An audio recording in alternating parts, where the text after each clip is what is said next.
সবচাইতে বেশি হকদার হচ্ছে ইন্না আহাক্কা মা আহসু আলাইহি আজরান কিতাবাল্লাহ।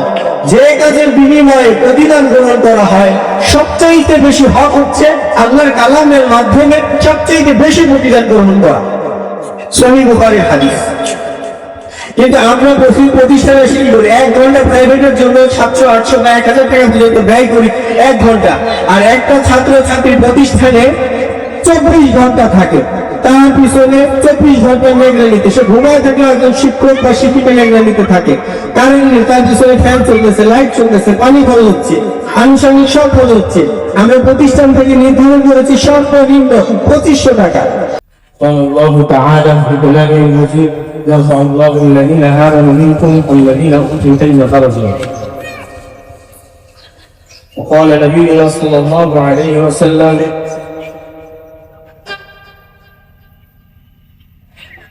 إلا حقا ما أخذتم عليه أجرا كتاب الله أو كما قال عليه الصلاة والسلام.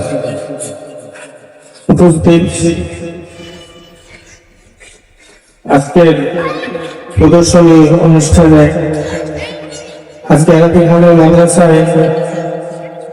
মাদ্রাসা প্রাঙ্গণে উপস্থিত অত্র মাদ্রাসার প্রতিষ্ঠাতা পরিচালক এবং আরো আছে আমাদের অত্র এলাকার দাখিল মাদ্রাসার অবসরপ্রাপ্ত সুপারভাইজার, এছাড়া আরো দূর দূরান্ত থেকে আগত অতিথিবৃন্দ এবং আরো আছে অত্র মাদ্রাসার প্রাণপ্রিয় ছাত্র ভাই এবং বোনেরা যারা আছেন তাদের সকলকে অন্তরস্থল থেকে আজকের দিনের শুভেচ্ছা জানাই। সেই সাথে মহান রব্বুল আলামিনের নিকট শুকরিয়া জ্ঞাপন করছি, যিনি আমাদেরকে প্রত্যেক বছরেই এমন একটি অনুষ্ঠান করার তৌফিক দান করেন। সেজন্য আল্লাহ রাব্বুল আলামিনের নিকট শুকরিয়া জ্ঞাপন করছি, আলহামদুলিল্লাহ। সেই সাথে দরুদ পেশ করছি সেই মুহাম্মদ সাল্লাল্লাহু আলাইহি ওয়াসাল্লামের উপর, যার আদর্শ ছাড়া দুনিয়া আখিরাতের কোথাও কল্যাণ পাওয়া যাবে না। সংক্ষিপ্ত আকারে সকলে সাল্লাল্লাহু আলাইহি ওয়াসাল্লাম। প্রিয় উপস্থিতি, সারা বছর আমরা ছাত্রছাত্রীদেরকে যে সকল বিষয়গুলো পাঠদান করানো হয় বা পড়ানো হয় তারই একটি মুলাখাস সংক্ষিপ্ত আকারে বছরে একটা দিন আমরা এই প্রদর্শনী নামে তারা যা শিখে তা আপনাদের সামনে প্রদর্শন করা হয়। এগুলো আমরা একটু চেষ্টা করি এই প্রদর্শনীতে যে যা প্রদর্শন করে এগুলো আমরা বিভিন্ন সোশ্যাল মিডিয়ার মাধ্যমে আরো ব্যাপক আকারে প্রচার এবং প্রসারের চেষ্টা করে থাকি, যাতে করে কোরআন হাদিসের আলো দিক বিদিক আমাদের মাত্র প্রতিষ্ঠানের ছাত্রছাত্রীদের মাধ্যমে ছড়ে যায়, তারাও যেন এটা দিনের খেদমতের একটা অংশ হিসাবে আল্লাহ তাদের এই খেদমতটাকে যেন কবুল করে। প্রিয় উপস্থিতি, আসলে কথা বেশি লম্বা করার ইচ্ছা নেই, কয়েকটি বিষয় আলোচনা করব। আমাদের হাতে সময় একেবারে সংক্ষিপ্ত, কারণ আমাদের এরপরে পরে করবো আছে প্রেস বিতরণ। প্রেস বিতরণের ক্ষেত্রে আমাদের এখানে আলহামদুলিল্লাহ প্রায় 15 জনের অধিক ছাত্রছাত্রী এবছর দাখিল পরীক্ষা অংশগ্রহণ করতেছেন। এর পাশাপাশি আলহামদুলিল্লাহ 3 জন ছাত্রী আছে যারা আলহামদুলিল্লাহ এবছর হেফজ শেষ করেছেন এবং 2 জন ছাত্র আছে হেফজ শেষ করেছেন। এবং আরো একটি আপনাদের জন্য মূল আকর্ষণের একটা পর্ব আছে, সেটা হচ্ছে আমাদের প্রথম পর্বের পরে শেষ পর্ব বা বিশেষ পর্বে আমরা আপনাদের বিশেষ করে মা-বোনদের হাতে একটা করে খাবারের টোকেন দেওয়া হয়েছে এবং অচিরেই অভিভাবক যারা আছে তাদের হাতেও ইনশাআল্লাহ তারা নিজ নিজ স্থানে বসে থাকবে, তাদের হাতেও খাবারের টোকেন দেওয়া হবে। এই টোকেনের পিছনে আপনারা আপনাদের নাম এবং মোবাইল নাম্বারটা লিখবেন।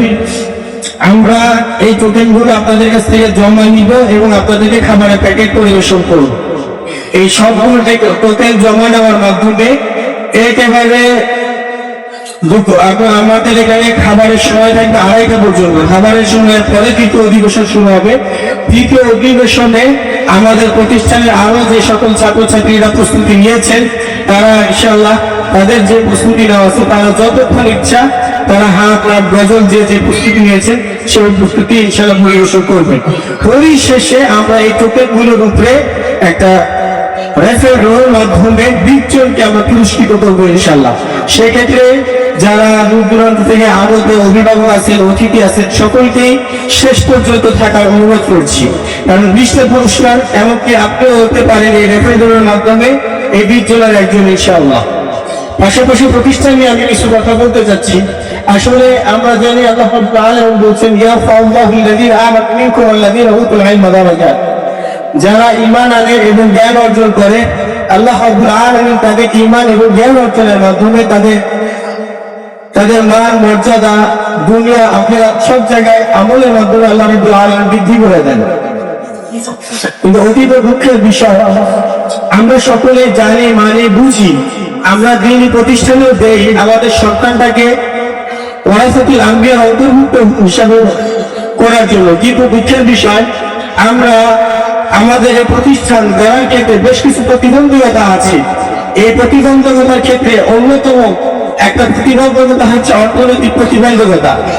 এই অর্থনৈতিক প্রতিবন্ধকতার ক্ষেত্রে আপনার অভিভাবকদের ক্ষেত্রে আমি এই আমার দীর্ঘ 4 বছরের অভিজ্ঞতায় যে জিনিসটা পেয়েছি, আমরা লেখাপড়া ভালো চাই, শিক্ষক শিক্ষিকা ভালো চাই, খাবারের মান ভালো চাই, সার্বিক প্রতিষ্ঠানের সবকিছু ভালো চাই, কিন্তু আমরা একজন অভিভাবক হিসাবে, সচেতন অভিভাবক হিসাবে আমাকেও যে আমার সন্তানের জন্য, আমার সন্তানের জীবন দেওয়ার জন্য তার পিছনে প্রতিষ্ঠানের একটা হক আছে আমার উপরে, অর্থনৈতিক হক, এই হকটাকে আমাকে আদায় করতে হবে, এই জিনিসটা আমরা আদায় করি না। এটা অনেক দুঃখের, এটা একেবারেই দুঃখের বিষয়। আমরা বাড়িতে গেলে আমার সন্তানকে কেন্দ্র করে আমাদের সকল কিছু চলে, কোনো কিছুই আটকে থাকে না, খাবার দাবার, আত্মীয় স্বজন, মেনটেন সবকিছুই চলে। কিন্তু প্রতিষ্ঠানে যখন আসি আমরা 200 টাকা দিতে চাই না। বা আমার এখানে যে প্রতিষ্ঠানে, এখানে আমি 4 বছর অভিজ্ঞতা একটু বলতে পারতেছি, শিক্ষকদের নির্ধারিত সম্মানী এবং আনুষঙ্গিক কারেন্ট বিল এবং বাকি যে অর্থ সবকিছু ছাত্রছাত্রীদের পিছনে ব্যয় হয়। এই প্রতিষ্ঠানের বাহিরে 1টি টাকা প্রতিষ্ঠানের বাহিরে কোথাও ব্যয় হয় না। আর বাৎসরিক আপনাদেরকে নিয়ে যে আয়োজনটা করা হচ্ছে এটাই। কিন্তু এরপরও আপনাদেরকে যদি বলি আমাদের প্রতিষ্ঠানের শিক্ষকদের সম্মানই কত, আমাদের প্রতিষ্ঠানের শিক্ষিকাদের সম্মানই কত, আপনাদের নিজেরাই লজ্জা পাবেন, কিন্তু এরপরও আমরা বলতেছি না। আমি বুখারীর একটি হাদিসের অংশ বিশেষ উদ্ধৃতি করেছি যে সহিহুল বুখারীতে একটা হাদিস আছে, কোন এক জনপদে সাহাবায়ে কিরাম রাদিয়াল্লাহু আনহুম আজমাইন গিয়েছিলেন। সেখানের ওই জনপদে তারা মেহমান হিসেবে তারা জনপ্রতিনিধির কাছে জানাইলেন, কিন্তু জনপ্রতিনিধি তাদেরকে মেহমান হিসেবে গ্রহণ করতে তারা নিষেধ করলেন। পরে তারা একটু এক সাইডে গেলেন, ওই জনপ্রতিনিধি যিনি ছিলেন তাকে হয়তো সাপে দংশন করেছে। তাদের ওখানে কেউ ঝাড়ফুঁক জানতো না, বা কোনো কবিরাজ ছিল না, কবিরাজের মাধ্যমে কোনো কাজ হচ্ছিল না। পরে সাহাবায়ে কিরাম রাদিয়াল্লাহু আজমাইনের কাছে এসে বলেন, আপনাদের কেউ আছে ঝাড়ফুঁক করতে পারে?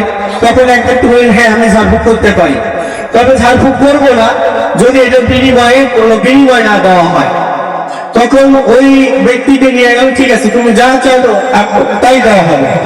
তখন ওই ব্যক্তি যাকে ওই প্রতিনিধি, ওই গোত্রের প্রতিনিধিকে ঝাড়ফুঁক করলেন, ওই প্রতিনিধি আলহামদুলিল্লাহ ভালো হলো, এর বিনিময়ে এক পাল ছাগলের এক পাল তিনি নিয়ে আসলেন। সাহাবায়ে কিরামের ভিতরে ইখতিলাফ দেখা দিল, যে সাহাবায়ে কিরাম ইখতিলাফ করলেন যে তুমি যেটা নিয়ে আসছো কোরআনের বিনিময়ে এই হুকুমটা নিয়ে আসছো, এটা আসলে জায়েজ হবে কি হবে না। তাহলে কেউ গ্রহণ করলো, কেউ গ্রহণ করলো না। পরিশেষে সবাই যখন আল্লাহ রাসূল সাল্লাল্লাহু আলাইহি ওয়াসাল্লামের নিকট আসলেন, আল্লাহ রাসূল সাল্লাল্লাহু আলাইহি ওয়াসাল্লাম বললেন, তোমরা যেটা গ্রহণ করেছো এবং তোমরা যা নিজেদের জন্য ভাগ করেছো, তোমাদের ভাগের ভিতরে আমারও একটা অংশ রাখো, এবং জেনে রাখো যে কাজের বিনিময়ে তোমরা প্রতিদান গ্রহণ করো সবচাইতে বেশি হকদার হচ্ছে ইন্না আহাক্কা মা আহসু আলাইহি আজরান কিতাবাল্লাহ। যে কাজের বিনিময়ে প্রতিদান গ্রহণ করা হয় সবচাইতে বেশি হক হচ্ছে আল্লাহর কালামের মাধ্যমে সবচাইতে বেশি প্রতিদান গ্রহণ করা। সহিহ বুখারীর হাদিস। কিন্তু আমরা প্রতিষ্ঠানে শুরু করি 1 ঘন্টা প্রাইভেটের জন্য 700-800 বা 1000 টাকা পর্যন্ত ব্যয় করি 1 ঘন্টা, আর একটা ছাত্র ছাত্রী প্রতিষ্ঠানে 24 ঘন্টা থাকে, তার পিছনে 24 ঘন্টা নিগরানিতে সে ঘুমায় থাকলে একজন শিক্ষক বা শিক্ষিকা নিগরানিতে থাকে, কারেন্ট তার পিছনে ফ্যান চলতেছে, লাইট চলতেছে, পানি খরচ হচ্ছে, আনুষঙ্গিক সব খরচ হচ্ছে। আমরা প্রতিষ্ঠান থেকে নির্ধারণ করেছি সর্বনিম্ন 2500 টাকা। এরপরে আপনারা অনেকে 1500, 1600, 1700, 1800 টাকা বা অনেকে সর্বোচ্চ 2000 টাকা দিয়ে প্রতিষ্ঠানকে সহযোগিতা করছে। এটা আসলে প্রতিষ্ঠানকে সহযোগিতা না, এটা এক ধরনের বিনিয়োগ হচ্ছে। কারণ প্রতিষ্ঠানের যেটা হক আপনি আপনার দায়িত্ব থেকে ওই হকটা আদায় করতেছেন না। এরপরে যারা বাসায় খায় তারাও হয়তো 500-700 টাকা 500 টাকাও দেন না, 300-400 টাকা দেন, অথচ 24 ঘন্টা এখানে সে বাংলা, ইংরেজি, আরবি, গণিত সব পড়াই তার জন্য এখানে ব্যবস্থা করা আছে এবং প্রাইভেট পড়তেছে, আনুষঙ্গিক সবকিছুর ব্যবস্থা করা আছে। আপনারা কেউ বলতে পারবেন না আপনার সন্তানটা এই প্রতিষ্ঠানে এক বেলা না খাওয়া ছিল, হয়তো বা কোনো কারণে 8টার খাবার 9টা বাজে হয়তো বা আগে দেওয়া হতো।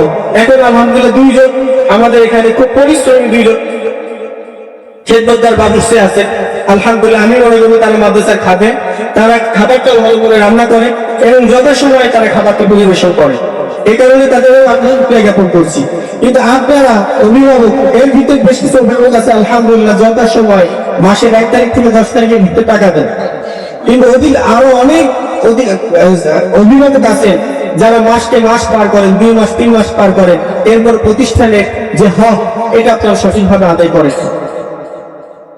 তাহলে আপনার সন্তানের ক্ষেত্রে আপনি যদি প্রতিষ্ঠানের হক ঠিক মতো আদায় না করেন, তাহলে আল্লাহ রাব্বুল আলামিনের কাছে আপনি আপনার সন্তানের গ্রহণযোগ্যতা কিভাবে পাবেন? প্রিয় উপস্থিতি, করার কথা বাড়াবো না, সময় শেষের দিকে। তা আমি শুধু অর্থনৈতিক কিছু বিষয়গুলো বললাম। আমাদের এখানে অনেক অনুবাদ আছে এবং আমার আগে তো হাকারি সাহেব হুজুর ইনি প্রায় 14-15 বছর ধরে প্রতিষ্ঠানের সাথে সম্পৃক্ত, তিনি লেখাপড়ার বিষয়ে কথা বললেন এবং আপনারা নিজেরাও ছাত্রছাত্রীদের প্রদর্শনী নিয়ে কথা দেখলেন এবং ইতিপূর্বে আপনারা দেখছিলেন ছাত্রছাত্রীদেরকে যাকে আরবি হোক ইংলিশ হোক আমি ধরছিলাম, তারা আলহামদুলিল্লাহ বলছে এবং আপনাদেরকে উন্মুক্ত প্রশ্ন করার জন্য বলছিলাম, তারা আপনারা অনেকে প্রশ্ন করছেন, অনেকে প্রশ্ন করেন নাই, এরপর তাদেরকে আরবি ইংরেজি যেটাই আমরা বলতাম তারা সেটাই সঠিক উত্তর দিতে পারত। কিন্তু আপনারা আপনাদের অর্থনৈতিক হকটা এটা আপনারা আদায় করতে পারতেছেন না, যার ফলে আমাদের মসজিদের কাজগুলো আটকে আছে, পিছনে ছাত্রীদের 4তলা ভিত্তি দেওয়া ভবনের কাজ আটকে আছে, এরকম অনেক কাজ আটকে আছে। এগুলো আপনি কেন আপনি বলেন যে আপনার ডোনার ধরেন, আপনার অমুক ধরেন তমুক ধরেন, কেন একজন ডোনারের তো এখানে হক না। আপনার সন্তান এখানে পড়ে, আপনি আপনার সন্তানের পিছনে ব্যয় করবেন, এটা আপনার উপরে দায়িত্ব। আপনি যদি আপনার সন্তানের ক্ষেত্রে এই দিনই ক্ষেত্রে যদি ব্যয় না করেন, এটার জন্য আপনি আল্লাহর কাছে জবাবদিহি হতে পারেন। প্রিয় উপস্থিতি, এই জন্য আপনাদেরকে বলবো আল্লাহ রাসূলের এই হাদিস যে যদি কোনো কাজের ক্ষেত্রে বিনিময় দিতে হয়, সবচাইতে কোরআনের ক্ষেত্রে কোরআনের বিনিময় আদায় করা এটা সবচাইতে বেশি হক। এখন আপনি ডাক্তারকে 5 মিনিটের ভিজিট 5 মিনিট দেখা 5 মিনিটের ভিজিট হিসেবে 1000 টাকা দিচ্ছেন 5 মিনিটের বিনিময়ে, আর কোরআনের এখানে 24 ঘন্টার ব্যয় হিসাবে আপনি সারা মাসে 500 টাকাও দেন না। এই আপনার এই কর্মের ক্ষেত্রে দ্বিত্বতা আছে কিনা আপনার কাছে প্রশ্ন রেখে গেলাম। এখন আমাদের আমি আবার বলতেছি, এখন আমাদের ইনশাআল্লাহ ক্রেস্ট বিতরণ হবে, এরপরে এর মাঝে আপনাদেরকে ইনশাআল্লাহ কার্ড দেওয়া হবে। মহিলা মহল যারা আছেন তাদেরকে কার্ড দেওয়া হয়েছে, এছাড়া পুরুষ যাদের আছেন এখানে বসে তাদেরকে কার্ড দেওয়া হবে। কার্ডের পিছনে আপনারা আপনাদের নিজেদের নাম এবং মোবাইল নাম্বারটা লিখবেন এবং কার্ড জমা দিবেন, আপনাদেরকে খাবার দেওয়া হবে এবং কার্ডটা আমরা জমা দিব। অনুষ্ঠান শেষে নটারি করবো, নটারির মাধ্যমে যে 20 জন ব্যক্তির নাম উঠবে তাদেরকে পুরস্কৃত করা হবে ইনশাআল্লাহ। আশা করি সকলে আমার কথা বুঝতে পারছেন। তা আমি আমার কথা দীর্ঘায়িত না করে এখানেই শেষ করছি। হাদা দাঈ বিল ইলমি বিল্লাহ। আসসালামু আলাইকুম ওয়া রাহমাতুল্লাহ।